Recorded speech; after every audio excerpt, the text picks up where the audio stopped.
श्री दुर्गा सप्तशती पाठ 8वां अध्याय रक्त बीज वध। मैं अणिमा आदि सिद्धिमयी किरणों से आवृत भवानी का ध्यान करता हूँ।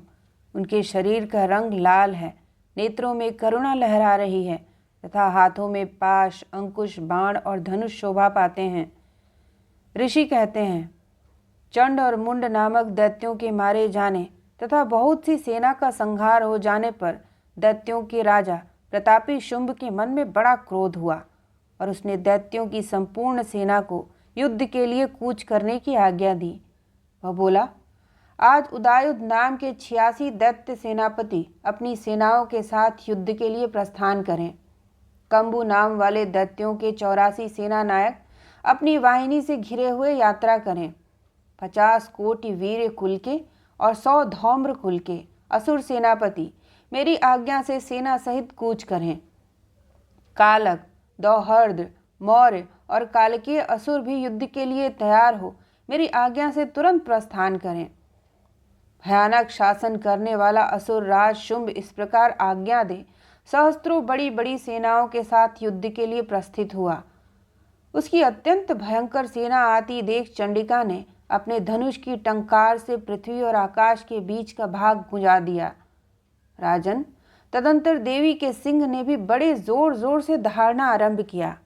फिर अंबिका ने घंटे के शब्द से उस ध्वनि को और भी बढ़ा दिया।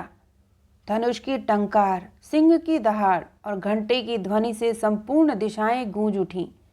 उस भयंकर शब्द से काली ने अपने विकराल मुख को और भी बड़ा कर लिया। इस प्रकार वे विजयिनी हुई।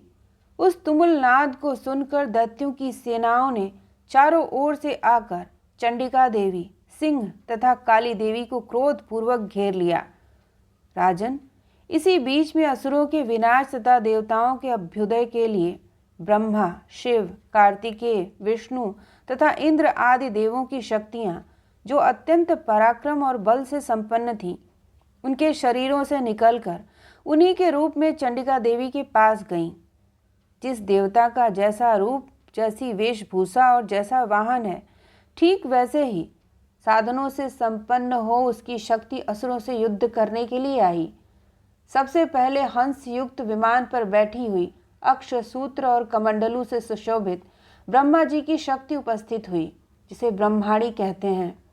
महादेव जी की शक्ति वृषभ पर आरूढ़ हो, हाथों में श्रेष्ठ त्रिशूल धारण किए, महानाग का कंकड़ पहने, मस्तक में चंद्र रेखा से विभूषित हो वहां आ पहुंची। कार्तिकेय जी की शक्ति रूपा जगदम्बिका उन्हीं का रूप धारण किए श्रेष्ठ मयूर पर आरूढ़ हो, हाथ में शक्ति लिए दैत्यों से युद्ध करने के लिए आईं। इसी प्रकार भगवान विष्णु की शक्ति गरुड़ पर विराजमान हो, शंख, चक्र, गदा, सारंग, धनुष तथा खड्ग हाथ में लिए वहां आई। अनुपम यज्ञ वाराह का रूप धारण करने वाले श्री हरि की जो शक्ति है, वह भी वराह शरीर धारण करके वहां उपस्थित हुई। नरसिंही शक्ति भी नरसिंह के समान शरीर धारण करके वहां आई। उसकी गर्दन के बालों के झटके से आकाश के तारे बिखरे पड़ते थे। इसी प्रकार इंद्र की शक्ति वज्र हाथ में लिए गजराज ऐरावत पर बैठकर आई। उसके भी सहस्त्र नेत्र थे। इंद्र का जैसा रूप है वैसा ही उसका भी था। तदंतर उन देव शक्तियों से घिरे हुए महादेव जी ने चंडिका से कहा, मेरी प्रसन्नता के लिए तुम शीघ्र ही इन असुरों का संहार करो। तब देवी के शरीर से अत्यंत भयानक और परम उग्र चंडिका शक्ति प्रकट हुई, जो सैकड़ों गीदड़ियों की भांति आवाज करने वाली थी। उस अपराजिता देवी ने धूमिल जटा वाले महादेव जी से कहा, भगवान, आप शुंभ निशुंभ के पास दूत बनकर जाइए और उन अत्यंत गर्वीले दानव शुंभ और निशुंभ दोनों से कहिए, साथ ही उनके अतिरिक्त भी जो दानव युद्ध के लिए वहां उपस्थित हों, उनको भी यह संदेश दीजिए, दैत्यों, यदि तुम जीवित रहना चाहते हो तो पाताल को लौट जाओ। इंद्र को त्रिलोकी का राज्य मिल जाए और देवता यज्ञ भाग का उपभोग करें। यदि बल के घमंड में आकर तुम युद्ध की अभिलाषा करते हो तो आओ, मेरी शिवाएं अर्थात योगिनियां तुम्हारे कच्चे मांस से तृप्त हों। चूंकि उस देवी ने भगवान शिव को दूत के कार्य के रूप में नियुक्त किया था, इसलिए वह शिवदूती के नाम से संसार में विख्यात हुई। वे महादैत्य भी भगवान शिव के मुंह से देवी के वचन सुनकर क्रोध में भर गए और जहाँ कात्यायनी विराजमान थी उस ओर बढ़े। तदंतर वे दैत्य अमर्ष में भरकर पहले ही देवी के ऊपर बाण, शक्ति और रिष्टि आदि अस्त्रों की वृष्टि करने लगे। तब देवी ने भी खेल खेल में ही धनुष की टंकार की और उससे छोड़े हुए बड़े बड़े बाणों द्वारा दैत्यों के चलाए हुए बाण, शूल, शक्ति और फरसों को काट डाला। फिर काली उनके आगे होकर शत्रुओं को शूल के प्रहार से विदीर्ण करने लगी और खटवांग से उनका कचूमर निकालती हुई रणभूमि में विचरने लगी। ब्रह्माणी भी जिस जिस ओर दौड़ती उसी उसी ओर अपने कमंडलू का जल छिड़क कर शत्रुओं के ओज और पराक्रम को नष्ट कर देती थी। माहेश्वरी ने त्रिशूल से तथा वैष्णवी ने चक्र से और अत्यंत क्रोध में भरी हुई कुमार कार्तिकेय की शक्ति से दैत्यों का संहार आरंभ किया। इंद्र शक्ति के वज्र प्रहार से विदीर्ण हो सैकड़ों दैत्य दानव रक्त की धारा बहाते हुए पृथ्वी पर सो गए। वराही शक्ति ने कितनों को अपनी थूथन की मार से नष्ट किया। दाढ़ों के अग्रभाग से कितनों की छाती छेद डाली तथा कितने ही दैत्य उसके चक्र की चोट से विदीर्ण होकर गिर पड़े। नारसिंही भी दूसरे दूसरे महादैत्यों को अपने नखों से विदीर्ण करके खाती और सिंहनाद से दिशाओं और आकाश को गुजारती हुई युद्ध क्षेत्र में विचरने लगी। कितने ही असुर शिवदूती के प्रचंड अट्टहास से अत्यंत भयभीत हो पृथ्वी पर गिर पड़े और गिरने पर उन्हें शिवदूती ने उस समय अपना ग्रास बना लिया। इस प्रकार क्रोध में भरे हुए मातृ गणों को नाना प्रकार के उपायों से बड़े बड़े असुरों का मर्दन करते देख दैत्य सैनिक भाग खड़े हुए। मातृ गणों से पीड़ित दैत्यों को युद्ध से भागते देख रक्त बीज नामक महादैत्य क्रोध में भरकर युद्ध करने के लिए आया।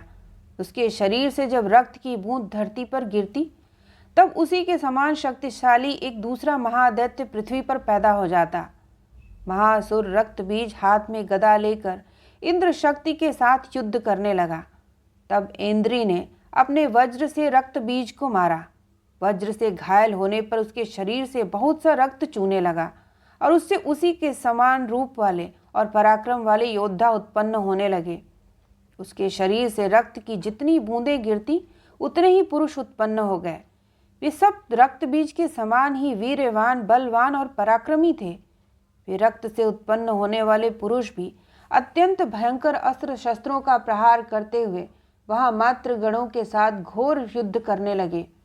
पुनः वज्र के प्रहार से जब उसका मस्तक घायल हुआ तब रक्त बहने लगा और उससे हजारों पुरुष उत्पन्न हो गए। वैष्णवी ने युद्ध में रक्त बीज पर चक्र का प्रहार किया तथा इंद्री ने उस दैत्य सेनापति को गदा से चोट पहुंचाई।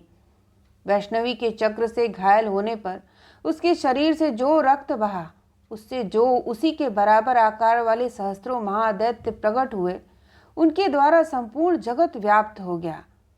कौमारी ने शक्ति से, वाराही ने खड्ग से और माहेश्वरी ने त्रिशूल से महादैत्य रक्त बीज को घायल किया।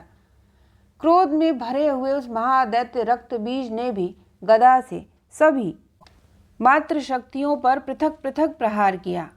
शक्ति और शूल आदि से अनेक बार घायल होने पर जो उसके शरीर से रक्त की धारा पृथ्वी पर गिरी उससे भी निश्चय ही सैकड़ों असुर उत्पन्न हुए। इस प्रकार उस महादैत्य के रक्त से प्रकट हुए असुरों द्वारा संपूर्ण जगत व्याप्त हो गया। इससे उन देवताओं को बड़ा भय हुआ। देवताओं को उदास देख चंडिका ने काली से शीघ्रतापूर्वक कहा, चामुंडे, तुम अपना मुख और भी फैलाओ तथा मेरे शस्त्रपात से गिरने वाले रक्त बिंदुओं और उनसे उत्पन्न होने वाले महादैत्यों को तुम अपने इस उतावले मुख से खा जाओ। इस प्रकार रक्त से उत्पन्न होने वाले महादैत्यों का भक्षण करती हुई तुम रण में विचरती रहो। ऐसा करने से उस दैत्य का सारा रक्त क्षीण हो जाने पर वह स्वयं भी नष्ट हो जाएगा। उन भयंकर दैत्यों को जब तुम खा जाओगी तब दूसरे नए दैत्य उत्पन्न नहीं हो सकेंगे। काली से यूं कहकर चंडिका देवी ने शूल से रक्त बीज को मारा और काली ने अपने मुख में उसका रक्त ले लिया। तब उसने वहां चंडिका पर गदा से प्रहार किया, किंतु उस गदापात ने देवी को तनिक भी वेदना नहीं पहुंचाई। रक्त बीज के घायल शरीर से बहुत सा रक्त गिरा, किंतु ज्यों ही वह गिरा त्यों ही चामुंडा ने उसे अपने मुख में ले लिया। रक्त गिरने से काली के मुख में जो महादैत्य उत्पन्न हुए उन्हें भी वह चट कर गईं और उसने रक्त बीज का रक्त भी पी लिया।